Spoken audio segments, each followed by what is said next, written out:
Hello, BookTube. I went to the corner store this morning in bright sunlight to get the New York Sunday Times, but I did so with a slightly heavy heart because my partner in formless bloviation, David Murphy, over on his channel, was for a time doing a similar walkthrough of the weekend edition of the Wall Street Journal. But unfortunately, cheap beer and fried butter have allowed the Minnesota State Fair to claim yet another life.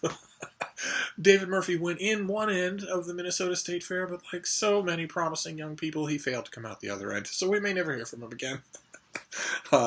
You get a whole afternoon of heat stroke and tractor rides, and all of a sudden you are no good for anything. You're a human vegetable.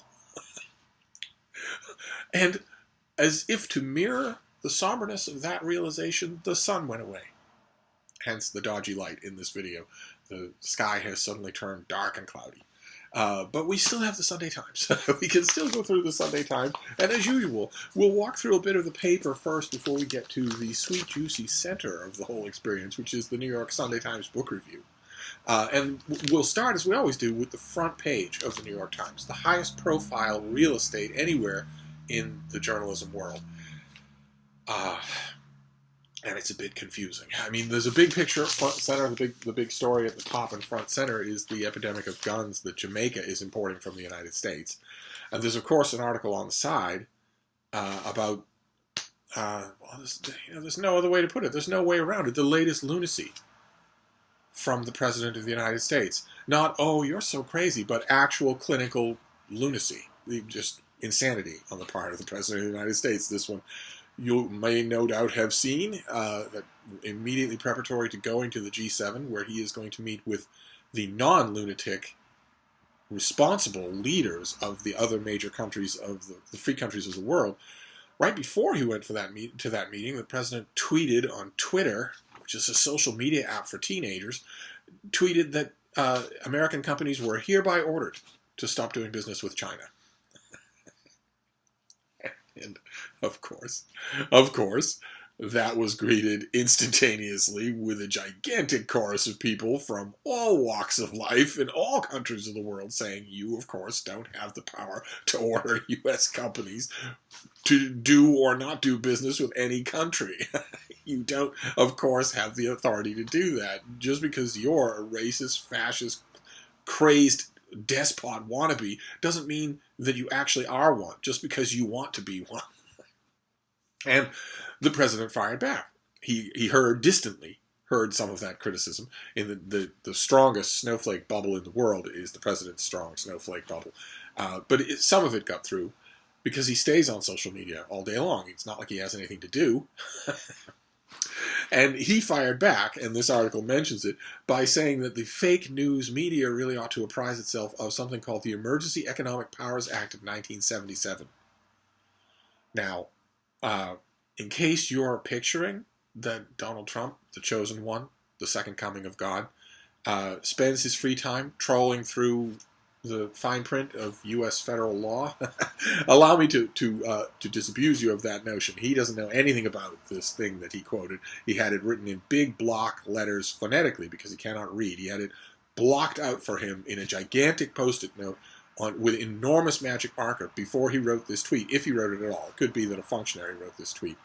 And he didn't find it, of course. This minutia of alleged presidential power was found, as they all are, by Stephen Miller, who doesn't care anything about Donald Trump, doesn't care anything about the United States, only cares about a tool by which he can use dictatorial power against women and minorities. This is just a sideshow. He doesn't care anything about the economy, but he found the fine print of this act, and he is the one who put it forward to Donald Trump as a means to give Trump the authority to order U.S. companies around, to tell them, you're hereby ordered to do what I want. It isn't true. Needless to say, it isn't true. That isn't what the Act says. That isn't what the Act allows or doesn't allow. They're not connected in any way. It's not anything that American companies have to listen to. But aside from that, if you were the owner of a large American company, let's say a $5 million American company, even if your legal authorities told you immediately, I mean, they were sitting in the room and told you immediately, no, that's not true, we know that act, it doesnto apply to you, you don't have to listen, you're not hereby ordered to do anything. Even if you had people who immediately told you that, how would you feel about continuing to employ people and do business in the United States when the President of the United States clearly thinks that and wants to have control over your business? Would you like that, or would you not? It is amazing to me that those same people are going to vote for Donald Trump in 2020. That's just amazing to me. There is no segment of the American public that this guy has not alienated, and yet huge numbers of those segments are going to vote for him in 2020. And like I said the other day, I believe I know why, and it doesn't have anything to do with politics, and it doesn't have anything to do with the economy. That's another article that's on the front page here, is Democratic candidates for president seizing on the wobbly economy to attack Trump on the one area where even his critics have said he's largely unassailable. I am one of his foremost critics, as you may have noticed, and I have been saying from the beginning that this administration, which lies about everything, has been lying about the economy. I've been saying that from the beginning. How odd it is that the mainstream press would say, well, I'm afraid we're going to have to count the number of misstatements that the president makes per day, and then we'll break them down per hour, and then we'll get in a panel of 4 talking heads who don't know anything to talk about that frequency and that rate, and isn't it kind of funny, and gee, should we call it lying? I mean, if he knows it's not true and he says it anyway, isn't that a lie and not a misstatement? When the first 4 segments of that same news show were about, lowest unemployment rate ever, highest job fulfillment ever, lowest unemployment rate in certain demographic groups ever, highest growth rate ever in the economy, all these kinds of things that are coming from the administration, and that are obviously lies just like everything else. When it all crashes down, it's going to crash down hard, and it's going to crash down hardest on the people who are the most ardent defenders of this guy, who are going to vote for him anyway. The culture wars of 2016 to the present day, the culture wars that were sparked into nuclear level aggression in 2016, have weaponized the mind frame of people voting against their own self-interest, which means that there's nothing about U.S. elections is intelligible anymore. Not even illogical. Nothing is intelligible anymore. If people are proud to vote against their own self-interest, then anything can happen. Anything. And the winner in this race will be a person who can capitalize on culture war better than Donald Trump, to the detriment of all of us. No one should be capitalizing on culture war at all. No one should be paying any attention to it. But instead, that's what it's going to be. And boy, oh boy, the Democratic candidates are the ones who can do culture war the best, are currently polling at 1 or 2%. And the ones who absolutely stink at it, the ones who are the enemy in the culture war, are currently polling really high. A year ago, everyone was saying, well, if Joe Biden gets into the race, that'll be that. He'll be the prohibitive front runner, and he'll build an Obama-style coalition, and everyone will love him, and that'll be it. It'll be a bulletproof candidate for the Democratic nomination. No one could have foreseen what we have all seen this summer, which is that Joe Biden is obviously demented. He's obviously in the grip of early on-stage Alzheimer's. He doesn't remember where he is half the time. It used to be a common refrain in Washington, D.C., going back 30 years, that Biden and his gaffes, that he would get up on a speech and say, well, we're all here in memory of Mrs. Rosenthal, and then someone would quietly say, and he'd step forward from the stage and say in his ear, she's right behind you, and he'd say, oh, I'm told she's still alive, that's great. And the crowd would just laugh, because that was kind of minor. And those things Joe Biden has been making gaffes like that for his whole career. Minor gaffes like that every once in a while. Now he doesn't open his mouth. He doesn't make a speech without a gigantic gaffe of some kind or other, to the point where you can't ignore it anymore, and you can't call it, I've got a lot of things in the air, hey man, I don't have to be that precise. No, now it's obvious that it's Alzheimer's. And that, no one could have seen that coming. And this guy is still polling with the highest numbers of any Democratic candidate. And the next up-and-coming candidate is Elizabeth Warren, who has a lot to recommend her. I'm not being biased. She's a Massachusetts senator. She has a lot to recommend her, but she is almost a living embodiment of one side of the culture war that I believe is the defining factor in American politics today. In world politics today, I would say, everywhere there's a free election, the culture war is determining who's on which side. And if your candidate in the culture war is actively hurting you, it doesn't matter, because they're hurting you on social policies, economic policies, that sort of thing. They're not hurting you culturally, and that's the important thing. That's the all-important thing. I'm willing to vote against my own self-interest if it helps in the culture war. I don't like those kind of people. They are the kind of people I don't like. It doesn't matter to me what their politics are. It doesn't matter to me who they married, or how progressive they are, or how non-progressive they are, or where they come from. They're the type of person I don't like, and I'm the type of person they don't like. And Elizabeth Warren, oh my God, it's pretty vulnerable. If you reframe the American electorate, if you reframe American politics into culture war politics, she's pretty vulnerable. But there's an article about how the Democratic candidates are seizing on economic turmoil in order to attack Trump on this strong point. And it's another example of how economics are currently dominating our national discussion with all sorts of, is there a recession coming or is there not? Is Trump assailable on the economy or is he not? Is he helping the economy or is he not? Everybody, the front story in every discussion now of the news is a trade war, which makes the tragic loss of David Murphy to the butter Last Supper all the more touching. He could have helped us. He had an advanced degree in economics, but he chose to go to the Minnesota State Fair, which is known far and wide as the Widowmaker. But anyway, the all-important real estate of the front page of the New York Times can also be very frustrating, as we have seen. It's not just the American president deciding that he's a dictator. You are hereby ordered, not to do business with China. Says who? Says you. But also the choice of what goes on that real estate, and sometimes that can be maddening. Like, for instance, that picture is of the ongoing unrest in Hong Kong. No sense in trying to get you to see the details of it in this dodgy light. But there have been massive and very important widespread protests in Hong Kong for a long time now.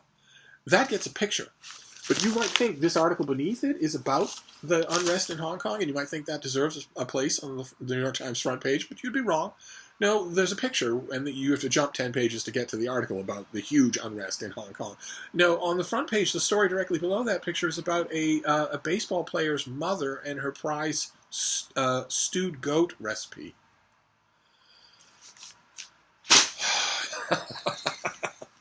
But we can move on to other sections of the paper. Like, for instance, the Sunday Review, which is basically the editorial section of the paper, and which has some very interesting stuff in it. There's one thing in here. There's an article by Benjamin Applebaum called Blame Economists for the Mess We're In. So once again, we're needing the sage advice of David Murphy, and he's nowhere to be found. 25-cent beer claimed him. But this opinion column, the pull quote is, "Why did America listen to people who thought we needed more millionaires?"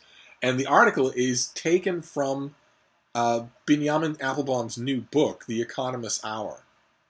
And this is a practice that the Sunday Times has, where for these opinion pieces, they will sometimes ask an author to excise and sort of polish around a piece of their upcoming book or their new book as an editorial on some current subject. The same thing is true on the top article on this page, when Christopher Leonard shapes an excerpt from his big and wonderful book, Cokeland, about the Koch brothers, because one of the Koch brothers just died. So we have a whole page in the Sunday Times that is just slightly repurposed excerpts from two new books. And part of me says, that's great, that's fantastic. That draws attention to these books, and things that draw attention to books can't be bad. I haven't read The Economist's Hour, but I read Cokeland, and I really liked it. And you have to figure, anybody who reads these things, if somebody reads this Christopher Leonard's piece, or Benjamin Applebaum's piece, and likes it, the first thought they're going to have is, well, if I like the excerpt, I'm probably going to like the book. So you have to figure that excerpts like this do good turn for the book. That's the part of me that's the part I like. The part I don't like is that this is not new material. And this is the New York Times. This is the Sunday New York Times. This is the show. This is the center ring. This ought to be new material. If these authors aren't willing to write something entirely new, an entirely new meditation on the subject, like for instance, when Christopher Leonard wrote this about David Koch, he didn't know that David Koch was dead. David Koch was still alive when he wrote it. When Benjamin Applebaum wrote this about the Economist Hour, this was all written before the latest talk about an oncoming recession. This was all written before the President of the United States started ordering companies of who they can and cannot do business with. And if Stephen Miller can find a presidential act whose fine print gives him the impression that the president, his president, not a Democrat, his president, can order companies in who they do and do not do business with, I guarantee you Stephen Miller can find fine print that says the president can order companies about who they can and cannot hire. Let's say Skin Toe. This is all Stephen Miller. It's not Donald Trump. Donald Trump, of course, believes that he should be able to order the world around, but he doesn't know anything about anything. All he knows how to do is fail at business, which is a really bad indicator. That is a really bad thing to say about someone who has so much of an effect on the U.S. economy. But really, this is a whole page of the Sunday Times. This ought to be new stuff. But as opposed to excerpts from books. But there were other things in here that I wanted to bring to your attention, not just. Yes, okay. Nicholas Kristof does a piece on the war on drugs, which is, in case you don't know who Nicholas Kristof is, he writes a page-long article on the war on drugs, and that is, in case you don't know who he is, that is pretty much exactly the same thing as if I were to do a page-long article in the New York Sunday Times on interpretive dance. But the main thing in here, was fascinating. Oh my God. And it was fascinating even though the whole page is a graphic rather than prose. So you'd think that I'd be against it. Oh, no. And I have to wonder if this graphic is online digitally so that you can zoom in on certain parts of it, because it's huge. I hope that it is. You should look around for it if it is, because it is going to fascinate you. It involves you. It involves all of us. This is a piece by Faroud Majou, and in which the author agrees to have his just an ordinary day's web traffic tracked to see what kind of things happen in the course of just an ordinary day online, starting first thing in the morning and moving on all throughout the day. And it's horrifying. This is the graphic. You're not going to be able to make it out really well in this horrible lighting. But that is the graphic where you see him start his day and then loop all around, site by site, attachment by attachment. And this is the concluding paragraph. You just get a few paragraphs at the top. Looking at this picture from just a few hours online, what stands out to me now is how ordinary a scene it depicts. I didn't have to visit any shady sites or make any untoward searches. I just had to venture somewhere, anywhere, and I was watched. This is happening every day, all the time, and the only reason we're okay with it is that it's happening behind the scenes in the comfortable shadows. If we all had pictures like this, we might revolt. And that was the first thought that I looked at the graphic before I read the paragraphs. That was the first thought I had, was that this is horrifying, and if people knew about it, they wouldn't accept it. The main problem is that you have a unique identifier. You have a number online that is a unique identifier and that can be tracked from site to site. And sites like Google and Facebook don't so much load their own sites with trackers. Instead, they load other sites with trackers, their own trackers, on other sites to track where you go. It's the internet wasn't built to track people across websites, but that didn't stop advertisers. They developed technology to share identifiers among websites.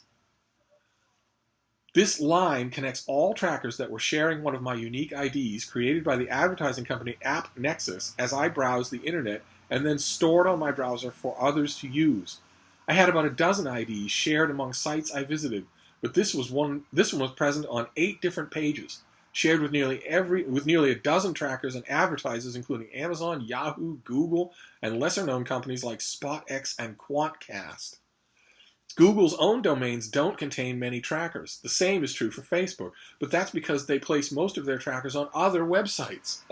Google was present on every site I visited, collecting information on where I live, the device I used, and everything I looked at. And this is what it looks like. It's just this huge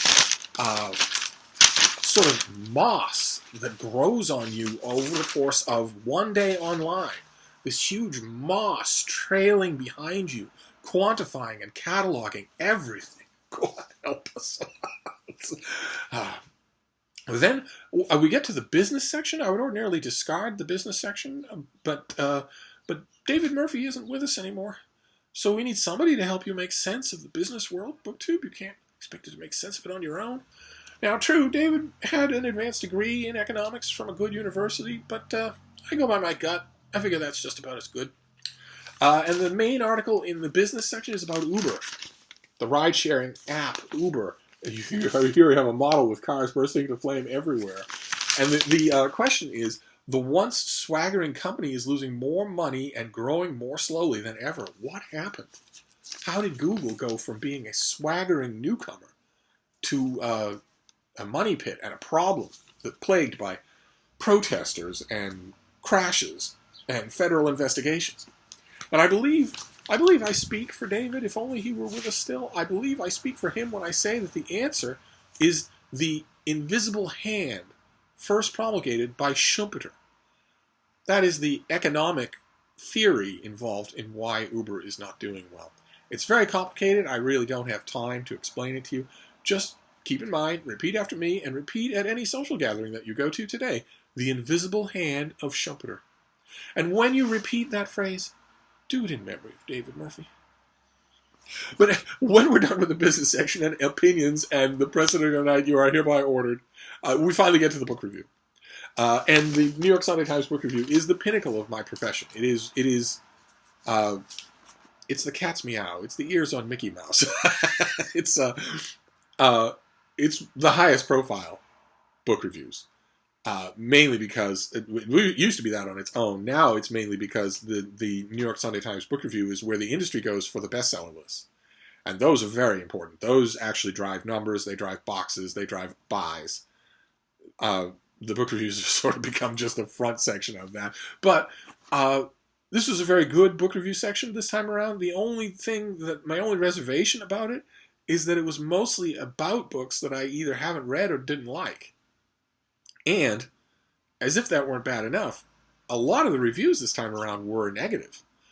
And you might think that considering how many negative reviews I've written in my life, I might like that. But we've had this discussion before. We've talked about this before, about what is your reviewing ethos? What is the actual philosophy that you're using to determine where you'll allocate your space? Now, most book review editors are in a constant battle for space all the time. The New York Sunday Times book review, not so much.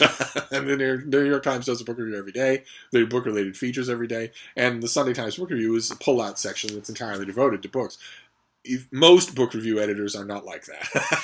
Believe you me, when I was a book section editor, I was constantly in a war with the other people managing the sections in the back half of the newspaper. We knew we only had so many pages, usually about 6 pages. We knew we only had that, and it was a Midwestern sports town, and the sports dudes were the people that I was constantly fighting with for space. So I would say, oh well, there's a new Arthur Schlesinger book seems quite insightful, and I would have that in my corner, that little scrap of paper, and opposite me would be 5 muscle dudes who were saying, well, there's the football team, well, there's the basketball team, well, there's girls track. And each one of those has millions and millions of followers all over the country and hundreds of thousands of followers in our readership. Whereas your little Schlesinger thing, nobody's going to read. And so we want 5 pages out of 6. You're constantly arguing about who gets what limited space you have. And even when you're not doing that, even when you're not divvying space between rival claimants. If you're a book reviewer, the book review editor for a relatively small venue like the Cleveland Plain Dealer, or Sacramento Bee, or the the Pittsburgh Post-Gazette, or, for instance, the Christian Science Monitor, you're only going to have so much room and so much time and, so many reliable and good readable reviewers. You're going to have limited resources, and the philosophy that a lot of book section editors implement in order to soften that, in order to make some sense out of it, is don't give space to negative reviews.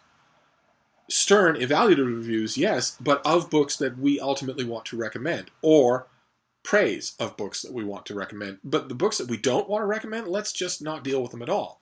Let's not give them any space, since our space isn't such a premium. If we had unlimited space, absolutely, we would have 3 or 4 hatchet job reviews in every segment, but it's not unlimited. So that is the philosophy in a lot of places where I have done business over the years. A lot of places where I have got reviews over the years, where I have just been, I've either knew it ahead of time going in, or I was just clued in by the editor that we don't really do negative reviews, which doesn't mean you have to like the book I send you. It means if you don't like the book I send you, let me send you another book. I've come to have a lot of sympathy with that, and reading the book review this week showed me a lot of why. Because you're going from review to review. It's not just that the reviewing space is limited; it's also that your reviewing time is limited. And you're reading, you read a 1,000-word or 1,500-word review of a book, and realize when you're done with it, oh, okay. So that review was telling me that this book isn't all that good. I mean, you're not saying that it's the Antichrist, but you're saying it's not all that good. You're implying that it's not worth my time to read, and you're kicking around its factual defects. So, okay, I won't read the book, but also, why did I read the review? You can definitely have that reaction, and I had that reaction a couple of times in this book review. Not on the first one. Walter Kern does a twofer on the front, a combined review. Another thing I mentioned when we talk about the book review editors love it when you combine books. They love it. They don't have to pay you twice. They're covering twice as many books. The only problem is most reviewers can't do it. Most reviewers are, they're either heavily employed, they have other jobs, and reviewing is just a side gig, or they're slow readers. So you give them 2 500-page books, they can't do it. They won't be able to do it, meaning get a review in while the books are still new. They would still be able to do it, sure, if they have 10 years. But this is a double review of 2 books that we have seen on this channel, one of which I liked and one of which I loved. The first one is by Anthony McCann, and it's Shadowlands, about the Oregon standoff between Ammon Bundy and the U.S. Army and the U.S. military forces over grazing on public lands. And Shadowlands I thought was very good. And then the second book is This Land by Christopher Ketchum, which is about, again, it's about, Bundy comes up in that book, it's about public lands and how we think about them. I thought that Ketchum's book was fantastic, just fantastic. Whereas McCann's book I liked, but I thought it often was too sympathetic to Bundy. Who is not sympathetic. He is not anyone to like or idolize or even put in a temporary position of being the good guy. He is not the good guy. And unfortunately, for me, anyway, Walter Kern's reactions was exactly opposite to that. He has higher praise for McCann's book than he does for Ketchum's book. But he writes about them both at length and very, very intelligently. And that was a lot of fun to see. But that was one of the rare instances in this book review. Let's see here. The letters page was kind of funny. Lori Gottlieb, who wrote a really good nonfiction book this year called Maybe You Should Talk to Someone About Psychology, wrote an essay, I think I mentioned it last time, about how reading books can be good therapy. And someone wrote in, I was dismayed to note that Lori Gottlieb's essay largely ignored the hundreds of empirically based self-help books that are currently available. Instead, she chose to laud both classics and current novels and memoirs in which she hopes patients will see themselves and their dilemmas reflected in certain characters and situations. There is no research supporting this anecdotal approach, but there are numerous studies supporting the efficacy of sound self-help books with scientifically tested techniques to alleviate human suffering. There was a very good reason why Lori Gottlieb did not include self-help books in her essay, and that's because they're garbage. But even if she had thought that they were useful, the essay was about how you can use novels and memoirs to help you. It was specifically about non-self-help books, so you get letters like that all the time. And then there's the Buy the Book section, in which the Times talks to an author. about, ask them a standard barrage of questions. The author this time is Kathleen Sheen, who is an author I don't like, and who is also the author of the single worst novel ever written. Not in the 20th century, not in the 21st century, ever. It's the love letter is the worst novel ever written. And so I guess I was kind of hoping that the same phenomenon would happen here that's happened a few times with the By the Book section, that I would end up liking her more by the time it was over because of her answers, but it didn't. So we'll pass on in silence. There were a couple of, I don't know, even the reviews that were positive, I didn't think were very good. They seemed muddled and strident to me. Stephen Mim reviews The Code by Margaret O'Mara about Silicon Valley, about the birth of Silicon Valley. Ishmael Muhammad reviews White Flights by Jess Rao. And I don't know, these reviews just didn't do it for me. Also, same thing with Casey Sepp, who wrote the Furious Hours about Harper Lee, which is a fantastic book. But the review here is The Dearly Beloved by Cara Wall, which is it's a book that I didn't think deserved a full-page review, much less a full-page review in the New York Sunday Times. I mean, you have to go with your reviewers in this to a certain extent. I mean, you float the book in front of them, you say, hey, you pitch this, or we have you in mind for this. You want to take a look at it and see if it's worth it. And if you get a really good review of an author who has a good new book out, there'll be a whole bunch of reasons to advocate for you running it, even if the central question of any book review, does the book deserve the review, is sort of no. But there was something else in here that I thought I wanted to mention. Here we go. Janie Scott, whose book The Beneficiary, Misfortune and the Story of My Father, that's a memoir. She reviews William Cohen's book Four Friends, about four young men who met at Amherst and the lives they led, one of whom was John F. Kennedy Jr. And the review is it's tepid and sour, but you get all the way to the end of it and you think, okay, so you didn't much like this book. You don't have much to say about it one way or another. Some of your complaints about it seem to me to be a little parochial. So I come away from the review thinking, okay, I don't know why I read that. It's not damning the book out of hand. It's not telling me not to buy it. It's not indicating in any way objectively that it's a waste of my time to read. It's just, but you didn't like it. So you wander out of the review in kind of a no man's land, not really knowing, the key answers to the key questions that you read a book review for. What's the book like, and do I want to buy it? Same thing is true a little bit less in the next page. Kendra Pierre-Louis does a review of Douglas Preston's new book, Crisis in the Red Zone, and just doesn't like it. Just brings up a lot of noteworthy, lodge it in your mind, negatives to the book. Like, for instance, if you read this review and you'd been planning on buying the book, you would probably borrow it from the library first to see if the review has enough weight behind it, enough specifics behind it to make you think, oh, okay, well that's not just a question of you just not liking the book. It sounds like there are problems with this thing. Why don't I read a little of it first before I buy it? I was going to buy it because Douglas Preston, I've loved his books, but this is the kind of review that will put the brakes on that, and that's good. It could have been more forthright, but it's good. Then we have young adult novels and novels in translation, but that is the book review this time around. All that's left is just the bestseller list, which since the New York Sunday Times is not very transparent about the means by which they organize the bestseller list.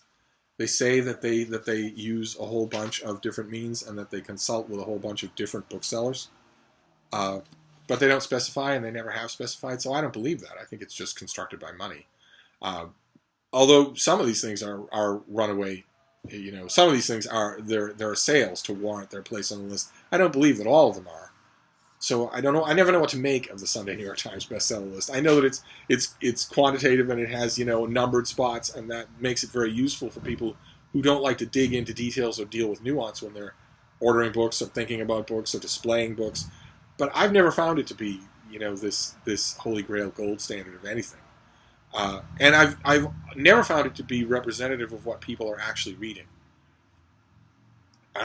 What readers are actually reading. There are authors who will show up on the New York Sunday Times bestseller list like clockwork when you never meet anyone who's reading their books. So I have to think that part of the construction of the list deals with with the number of pallets of a title that a publisher has shipped out. And who cares about the number? Who cares about some legacy author? Who cares if Clive Cussler still has a deal with his publisher that involves 5 pallets of his book showing up at every retail outlet, and then 4.5 pallets being boxed up for return in 3 months, where nobody talks about it. Who cares about that? I want to know what people are. I think there are better ways to gauge what people are actually reading, what they're actually interested in. So the bestseller list never really does it for me. But I shouldn't badmouth actuarial numbers, should I? When we're so sorry about David Murphy. He could have talked about the numbers behind the bestseller list if only he had resisted the allure of the Minnesota State Fair, the 3rd or 4th best state fair in the country. But anyway, that's the New York Sunday Times this time around. You are hereby ordered to stop watching this video, and we will move on to bookish content. Thank you, BookTube.